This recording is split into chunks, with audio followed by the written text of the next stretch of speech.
Hello, sir. Welcome to the seminar. I am Saroj Shah from Aerospace Department. My seminar topic is Study on Temperature Effects for Hypersonic Flow Computation. I would like to thank Professor J.C. Mandal for guiding us throughout the seminar and to those who supported me. So, these are the contents I will be going through. So, let's start from the introduction. The development of aeronautics from the practical beginnings by Wright brothers, first flight on 17th December 1903, and a space flight by Robert H. Goddard's first liquid refueled rocket launched on 16th March 1926. This successful flight has ignited people's desire to fly higher and faster. The exponential growth can be seen from the advancement in this area in 20th century. X-15 is the first aircraft to achieve Mach 7 during 1963. During this period, a space shuttle reached Mach 25 in low Earth orbit during re-entry into Earth's atmosphere. So the precise Mach number for the flow to be called hypersonic varies as it depends upon the physical changes of the individual molecules like molecular dissociation and ionization which occur at different speeds. These come into picture at a speed of Mach number between 5 to 10. Like temperature can get very high. If the temperature gets high, then we start getting changes occurring in the chemistry of the gas. The major characteristics of the flow are high temperature flows, thin shock layer, entropy layer, viscous interaction, and low density flow. So, coming to the high temperature flow, the kinetic energy of a high speed hypersonic flow is dissipated by the influence of friction within a boundary layer. Dissipation that occurs within hypersonic boundary layers can create very high temperature, high enough to excite vibrational energy internally within molecules and to cause dissociation and even ionization within the gas. Thin shock layer is created behind the shock wave. This can create some physical complications such as merging of shock wave itself with a thick viscous boundary layer growing from the body surface. Entropy layer. Entropy layer is caused due to the strong shock wave near the nose region. There is also rise in entropy across a shock wave. The loss in kinetic energy due to viscous effect is transformed into internal energy of the gas. This is called viscous dissipation. At higher altitude, the flow is also having less density, which is decided by the Knudsen number. So, the hypersonic regime is those regime where all or some of these physical phenomena become important as the Mach number increases. All of these physical aspects of hypersonic flow can be seen in the diagram. So the major objective of the seminar report is to study the development of different model for the computational analysis of high temperature effects, that is chemical non-equilibrium and thermal non-equilibrium in hypersonic flow condition. Also to find the appropriate models for different computation of flow analysis in hypersonic regime. Now I will be discussing a governing equation to model the hypersonic flow. A space vehicle entering from a space encounters a rarefied to continuum region. This region is decided by the Knudsen number. Knudsen number is the ratio of molecular mean free path to the characteristics length. The Knudsen number helps to determine whether statistical mechanics or the continuum mechanics formulation of fluid dynamics should be used to model a situation. If Knudsen number is greater than 1, a statistical method should be used. If the Knudsen number is less than 1, continuum mechanics should be used. So, the space vehicle dissipate the potential and then kinetic energy in the form of heat, drag forces while entering on Earth while entering to Earth's atmosphere. Such flows are very important for the design of space vehicles and its analysis. The particle collision are too less at rarefied condition to attain mechanical and thermal equilibrium. Since the region is continuum where aerodynamic heating is too high during re-entry and the spacecraft can be considered to be in continuum medium. Therefore, the aerodynamic characteristics of such a space vehicles are analyzed in continuum medium. Here the figure shows the detached shock wave and non-equilibrium flow behind the bow shock wave. Here del is represented as the shock detachment distance.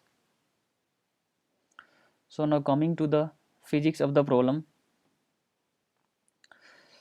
The first equation in this slide represents the conservation of mass in differential form. All those equations written here are applied to the flow in continuum region. Here second equation is the continuity equation for n number of species in the gas. The term A in the equation represents the diffusion of molecules in the gaseous due to gradients in the concentration of different molecules or ions. Here Ji represents the diffusion flux and it depends upon the types of diffusion model. The term B, which is W dot I, represents the loss or production of various gaseous molecule. This term accounts for the effect of non-equilibrium of chemical reaction when the rate of reaction is finite. So third equation in this slide is the conservation of momentum. It is the momentum of all the molecules based on the mass times the average velocity of all the molecules. This equation can be written in three coordinate direction, that is x, y and z direction. The first equation in this slide represents the energy conservation equation.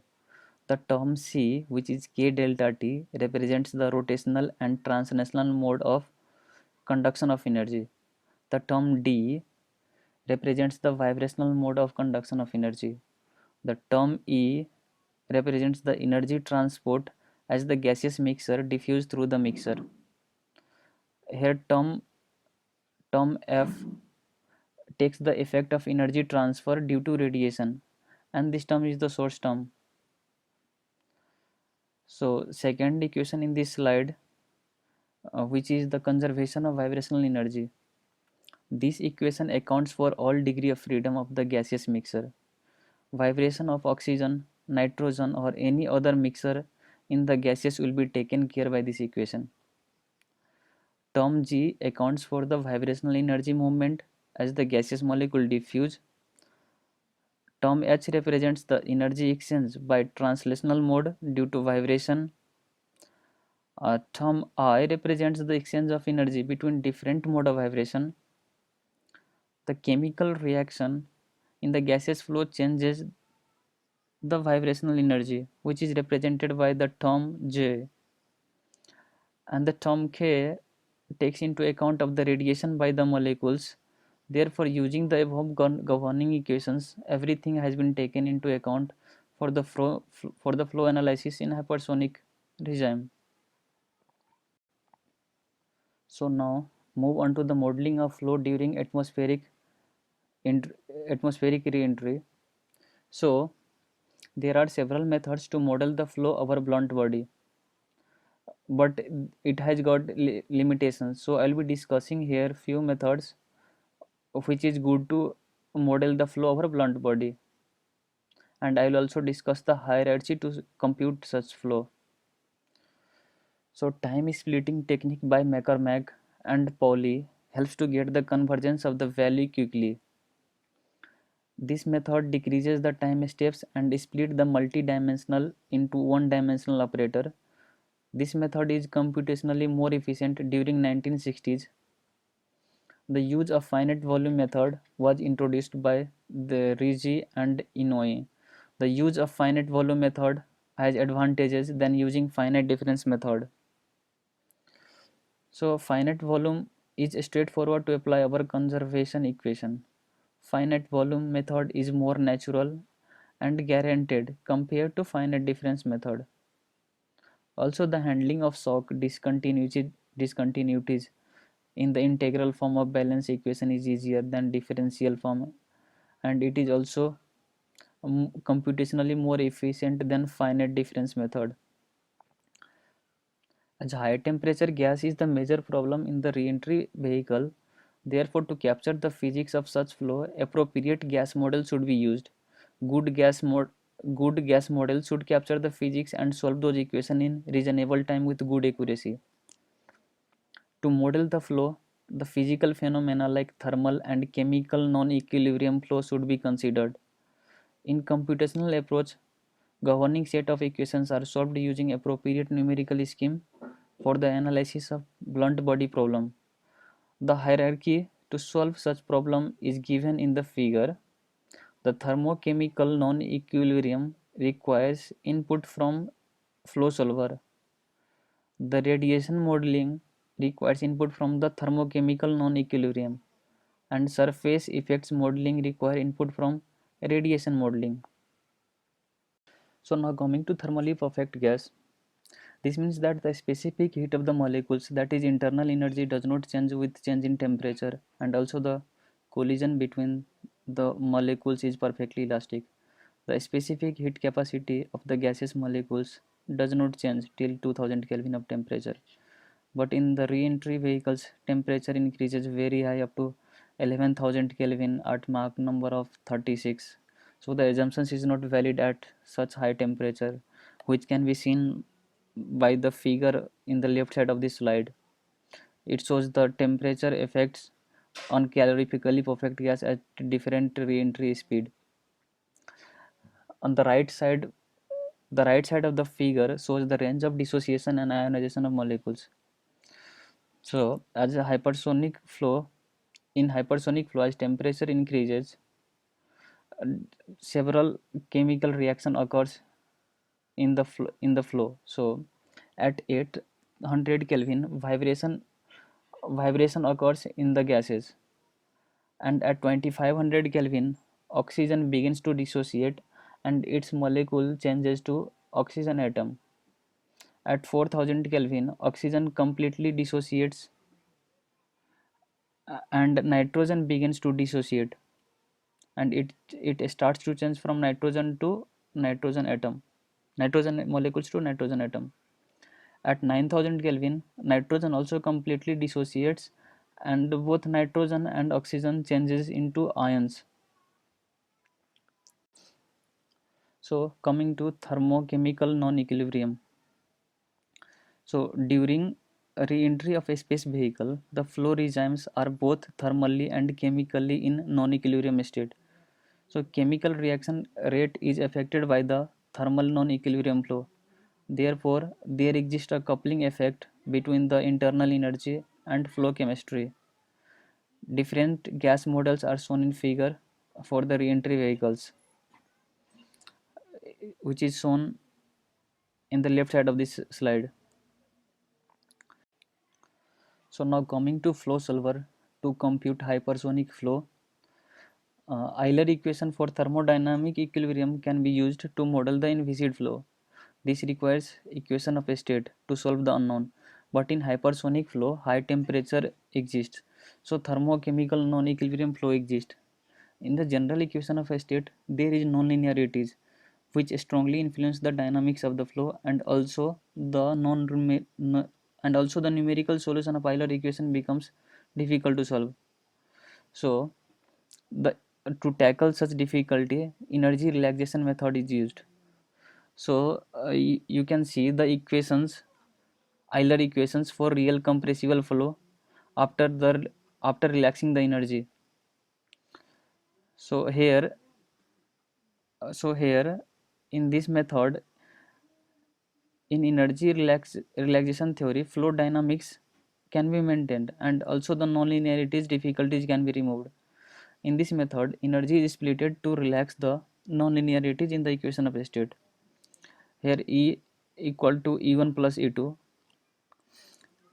Here the pressure law, that is polytropic, is governed by E1 and nonlinearity in the flow is governed by the E2, which is simply the advection of the flow. So the pressure law can be written as shown here in the first equation, and also the consistency condition can be written as shown here, which is E equal to E1 plus flux vector, and this is the condition for the sub characteristics, and this condition gives the stability to the system. For this condition in a given fluid, the speed of sound for internal energy E1 must be greater than the real speed of sound E. So the numerical scheme to solve hypersonic flow or HLLC, AUSM. So HLLC scheme is based on the exact Riemann solver. Exact Riemann solvers is very costly, and hence approximate Riemann solver is used. Approximate Roche-Riemann solver is famous and is used more. This scheme is computationally very intensive. Hartin, Lax and Van Leer developed positive scheme for computing using the approximate Riemann solver. The HLL solver assumes an intermediate wave between two acoustic waves. This also satisfies positivity condition and entropy. The limitation is that HLL cannot solve the isolated discontinuity. EF Toro have used two states HLL which have same velocity and pressure on the left and right side of contact wave. This solver is called HLLC. This can exactly solve contact wave and also the isolated shock. Now AUSM scheme. This scheme was developed by Louis and Stephen to overcome the limitation of upwind methods. In this method, inviscid flux are divided into two different fluxes, that is convective and pressure fluxes. Pressure flux accounts for the acoustic speed, while the advective flux accounts for the advection speed. This method also preserves positivity and satisfy entropy condition. So now coming to the conclusion part, here pressure coefficient is plotted on the surface of re-entry vehicles using AUSM and HLLCC scheme at an angle of 4.66 degree and Mach number of 5. Both of this scheme shows identical results of pressure distribution. And also these two graphs shows the density distribution of a space vehicle. Both of this method gives identical result with negligible error as compared to the experimental data given in the literature. Both AUSM and HLLC has been modified to incorporate energy relaxation methodology for compressible and real gas. The solution obtained using either numerical scheme, that is HLLC or AUSM, is not changed by using energy relaxation method. The computed pressure coefficient and density distribution of our space vehicles vary negligibly small with experimental data. The numerical scheme is modified to incorporate the energy relaxation method. The above numerical scheme can be used to any polytropic gas dynamics to solve inviscid real fluid. It shows that non-equilibrium energy can be converted with mass irrespective of the numerical scheme used, and has no bearing on the basic numerical scheme irrespective of the relaxation time. So this study has shown that hypersonic flow can be modeled to capture the flow physics by energy relaxation method using either HLLC or AUSM scheme, as both gives result with high accuracy.